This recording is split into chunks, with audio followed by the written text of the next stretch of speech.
नमस्कार, स्वागत है आपका हमारे इस YouTube चैनल पर। मैं मुनमुन श्रीवास्तव आपका हार्दिक अभिनंदन करता हूं। देश में मोदी सरकार चर्चा में है क्योंकि नया मंत्रिमंडल आ चुका है। बहुत सारे ऐसे विभाग हैं जिनको नए मंत्री मिले हैं और पुराने मंत्रियों की छुट्टी कर दी गई है। ऐसे ही एक मंत्री रहे हैं रमेश पोखरियाल निशंक, जिनको कि हटाकर उनकी जगह पर धर्मेंद्र प्रधान को देश का नया शिक्षा मंत्री बनाया गया है। बतौर शिक्षा मंत्री धर्मेंद्र प्रधान पर राष्ट्रीय शिक्षा नीति को लागू करने को लेकर और देश के केंद्रीय विश्वविद्यालयों को बेहतर बनाने के लिए बहुत बड़ी जिम्मेदारी होगी। दिल्ली विश्वविद्यालय हमेशा देश का सिरमौर रहा है और यहाँ कुछ भी होता है तो उसकी गूंज पूरे देश में सुनाई देती है। दिल्ली विश्वविद्यालय ने बीते 2 सालों में बहुत से आंदोलन देखे हैं और सबसे बड़ी समस्या जो दिल्ली विश्वविद्यालय में वो है अपॉइंटमेंट की। ये कहा जा रहा है कि धर्मेंद्र प्रधान के शिक्षा मंत्री बनने के बाद अब दिल्ली विश्वविद्यालय में अपॉइंटमेंट का दौर शुरू होगा। क्या वास्तव में ऐसा होगा? इसके लिए हमने बात की संघ समर्थित NDTF के बैनर तले दिल्ली विश्वविद्यालय के एकेडमिक काउंसिल सदस्य सुनील शर्मा जी से।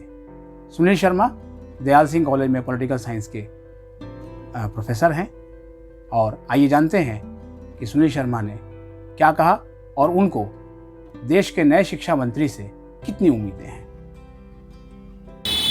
देखिए, अभी नए शिक्षा मंत्री आने से दिल्ली विश्वविद्यालय में एक खुशी की लहर आई है और हम इस बात की आशा करते हैं कि हमारे पुराने शिक्षा मंत्री निशंक जी ने जिस कार्य को दिल्ली विश्वविद्यालय में चलाए रखा था वो निरंतर चलता रहेगा।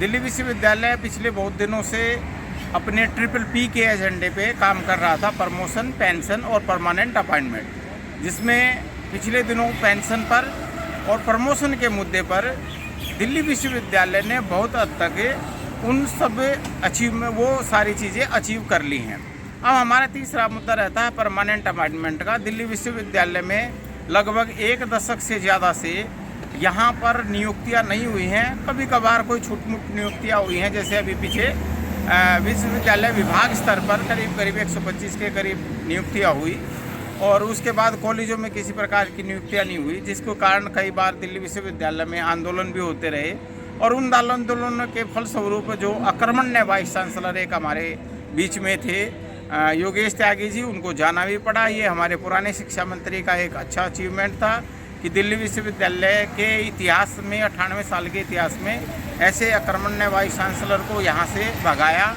और हमें एक ऐसी टीम दी जिसने प्रमोशन और पेंशन के मुद्दे को करीब आज प्राप्त कर लिया है।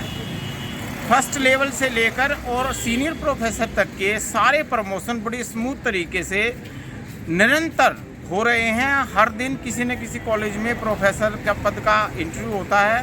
एसोसिएट प्रोफेसर भी तीनों स्कूलों से MPS 98, 2010 और 2018 रेगुलेशन के हिसाब से हो रहे हैं। स्थायी नियुक्तियों पर भी इसी प्रकार से लगातार कार्य होता रहेगा और शिक्षा मंत्री दिल्ली विश्वविद्यालय को अच्छे रास्ते पर ले जाएंगे। इन्हीं उम्मीदों के साथ हम 5000 एडोक साथियों की उम्मीदों को भी वहां पर रखते हैं और इस बात को भी हम जब भी शिक्षा मंत्री से मिलेंगे अपने एजेंडे के तहत रखेंगे कि जिस प्रकार से 2020-21 को जाना गया है प्रमोशन के साल के लिए, 21-22 को रेगुलराइजेशन के लिए जाना जाए।